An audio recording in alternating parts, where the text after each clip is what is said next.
Yeah, so I moved to Houston 2 years ago to be Fred Van Vliet's full-time trainer. So we relocated, me and my wife, my son, my dog, relocated from Los Angeles, where Jalen and I first started working out, and then moved to Houston. So yeah, we've been here for the last 2.5 years.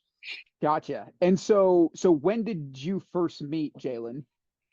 Jalen and I first started working out was April before when Fred first came over to the Rockets. So what was that? That was 2 years ago. Yeah, that was 2 years Okay. ago. When you found out about the trade, you learned the news. Sounds to me like your reaction was bummed out because this is a guy who you had gotten to know and work closely with. Miss him dearly, right? Like, I'm completely detached from the Houston Rockets. So like I'm an independent contractor working with players. So, I hope nobody uses this against me, but I wanted to see the Rockets go one more time with the roster that we lost to in Game 7 against the Warriors. I felt like, we had just as much of a chance winning a championship that OKC did. The field is wide open. You know what I mean? Like there's no one, two, three, or four favorite every year anymore. The last seven champions have been different. So that just lets you know the parity is at an all-time high. And it just felt so good to know that we gave ourselves a fighting chance against Golden State. We easily could have been in the finals or the Western Conference Finals as well.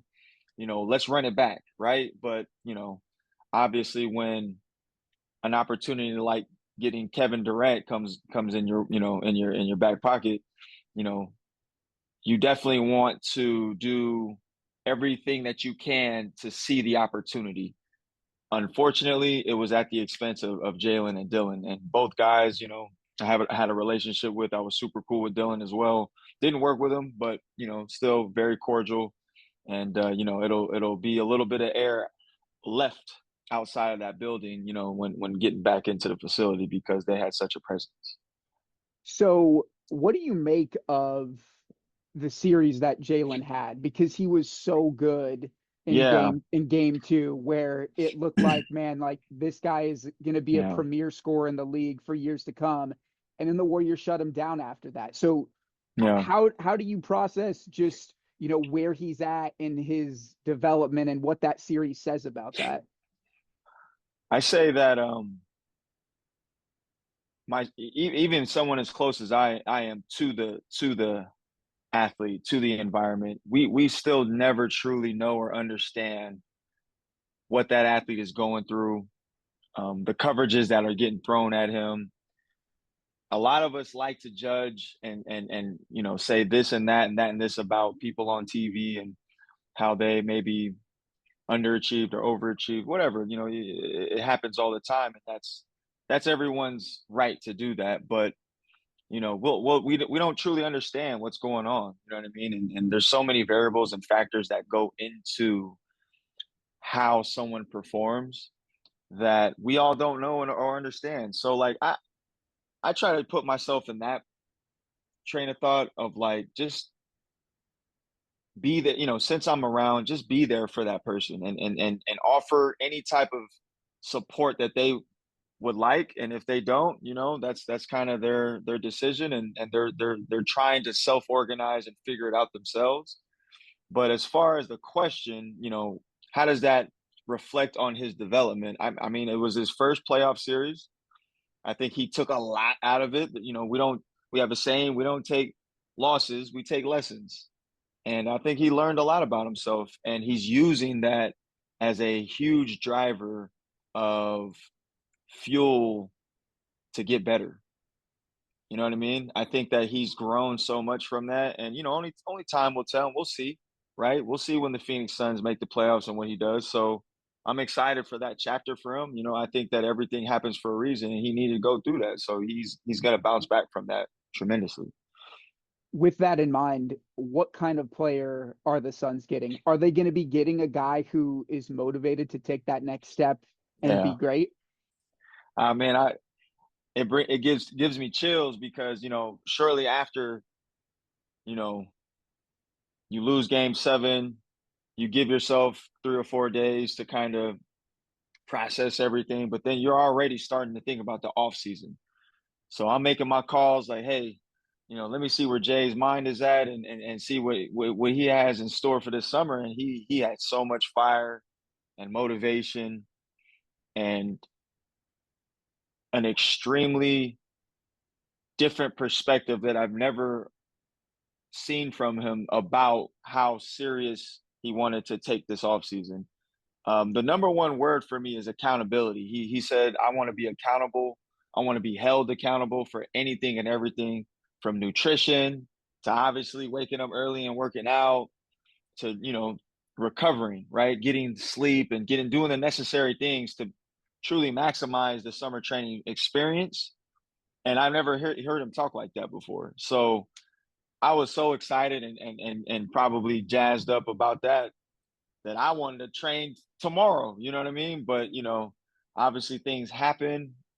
He's still going to take that same mindset into Phoenix. I think the Phoenix Suns get somebody that's going to take a step up and become a leader or a good follower under Devin, right? Because really Devin's the leader. So, Book is gonna hopefully take him under his wing and he can learn from that dude and they can do a good job together, right? The biggest issue that the Suns had these past few years with KD and then adding Bradley Beal was just you had a lot of guys on the court who kind of did the same thing and they didn't complement each other really well. Do you see Jalen fitting in and not being like too redundant? Because this is a roster with a lot of shooting guards right now. Yeah, that's a good question. I mean, um that's a puzzle for those coaches to figure out. You know what I Right, mean? Like obviously. I I uh I personally think that Jay is trying to evolve his game to be, off the ball because he does like the ball in his hands and he's a playmaker and he's explosive. He's lightning. He's very very very very talented with the ball in his hands. But you know now he has to learn how to play without the ball in his hands. And I think a big part of his development this offseason that we talked about was defense, being more physical, being able to play off ball defense. On the ball, he's solid. He's a great athlete, one of the best athletes I've ever seen with my own two eyes. But being more physical and being stronger, that was a big thing that he wanted to address, which he is. And that's where I'd like to see him shine is just become better defensively, become elite defensively. Can you take me through the kind of training you did with him and the kind of training you were planning on doing with him? Was it, strength conditioning to get back better or bigger and more physical, or was Yeah, it like technical skills, yeah, or a yeah. combination of all those things? I think speaking candidly, we wanted to put some weight on. So obviously there's some work to do in the kitchen, which he has been, because at the end of the day, doesn't matter how strong you are, how much weight you're able to move, whether that's whatever exercise, back squat, bench press, whatever. At the end of the day, you still need mass to compete against other mass, right? And that was a big component of our off season was obviously to gain weight, but to gain quality weight and still maintain the explosiveness that we're used to. And the first step, I think he has probably one of the best first steps I've ever seen in the NBA. So that's a strength of his and that's a weapon. So we want to keep that. But as far as how to be a physical defender or to be able to use your body in with on the offensive side of the ball, bumping and being able to absorb contact, a lot of that is going to be done on court. So if you and I are training and I train you to get from this strength level to this strength level, well, how's that going to translate into the type of player that you'd like to be? Being able to create a practice design on court so that you can use that strength in those situations. That's the key. And that's the bridge I feel like the weight room and the court is missing. Like, how do I take this strength that I just developed and use it in the manner that I want on the court so that it translates to the game? And that's a big conversation and discussion between myself and the skill coach, Dashletics. Dash, that's his Instagram handle. You know, that's the guy, that's the man that's handling the on-court training. So he and I had already talked about what our goals are, how we're going to develop that. And that was a big key as to how we're going to actually get these things to change. Not just lift heavy weights and get strong in the weight room, but translating that strength into being successful in the regard of how you want to execute on court. That makes sense. And it kind of leads me into a few other questions I had for you just about, your background, your company. First of all, you mentioned Fred VanVleet's main guy. There's Jalen Green. It's my understanding that you've trained quite a few other NBA guys as well, right? Yeah, Your resume yeah, list yeah. is pretty deep. Who else can you point to as guys that Oh you've yeah. trained?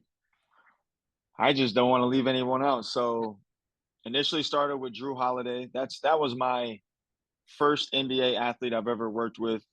Um, was brought to New Orleans with him. From there, Anthony Davis, Rajon Rondo, Jameer Nelson, Ian Clark, a little bit Julius Randle, and then Spencer Dinwiddie, Karis LeVert, Jared Vanderbilt, DeAndre Jordan. The list goes on. So we've definitely had a quality time with a decent amount of athletes. But I will say this: it's a lot of work, and being in a gym in the heat of summer for 9-10 hours a day, that weighs on you a little bit. So my wife and I made the decision to go full time with one player.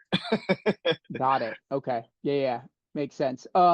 Did you play basketball, and No, is it strictly basketball athletes that you train? well, I train anyone, and the Okay. reason why I train mainly basketball athletes, that's just the space that I've grown an audience in, right? Like I've been able to capture through social media and other means of media. Basketball players have definitely become the main audience of mine, but I played football. I played at the Division II level in college at a small school called Ferris State. I played wide receiver. My heart and my passion has definitely been in football my whole life, but basketball has definitely taken over. And I spent some time in pro tennis, women's tennis. Spent some time working with kids, which I truly love. That's kind of where my heart is working with kids. And yeah, I just love human movement, and I love service. I love helping people, Yeah. and getting people to get to another level in whatever regard that is. That really gives me gratitude. What does GBG stand for? GBG, that's our company. GBG stands for Greatness Breeds Greatness. Got it. So if you and I are in the gym and you're like, Mike, you got to add some weight to that bar. That's going to motivate me to become a greater version of myself. And I'm going to do that.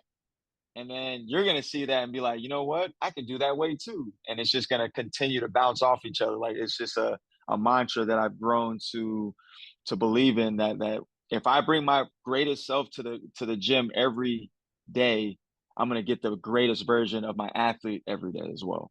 If anyone's interested in utilizing myself as a trainer from your back pocket, your mobile device, look at GBG Hoops on your app store, whether your iOS or Google Play. We are called GBG Hoops, and you'll be able to download 13 programs that we have designed over 15 years of experience.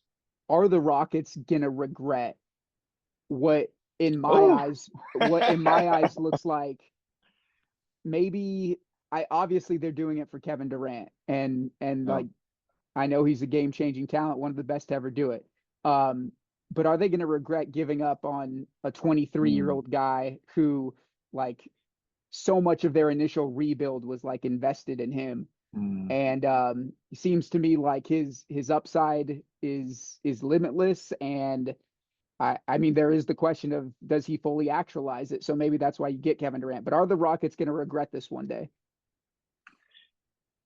Oh man, that's a tough question for me because everyone understands and knows why the trade was made. Um, for the most part. You know, that's Kevin Durant, and although Kevin Durant, one of the best to ever do it, is 37, I believe. He still managed to average what 25, 7 and 6 off of 50, 40, 83 or something like that. Yeah. So the guy clearly still can put the ball in the basket. Not to say that Jalen could not, but you know, I'm not sure. I'm not sure how I want to answer that question Yeah. because a part of me personally, my emotional side is like, yeah, of course they're gonna regret it because we're gonna miss Jalen's energy. We're gonna miss Jalen's personality. We're gonna miss his presence in the building. We're gonna miss, you know what I mean? We're gonna miss that. But then, you know, logistically, are we gonna regret that because of the fact that, you know, now in the playoffs we have another champion, right? We have another champion. Fred is a champion. We have another champion who's done it, who knows how to win, and who is one of the best scorers of all time. So that's a difficult question to answer because it's such a even trade.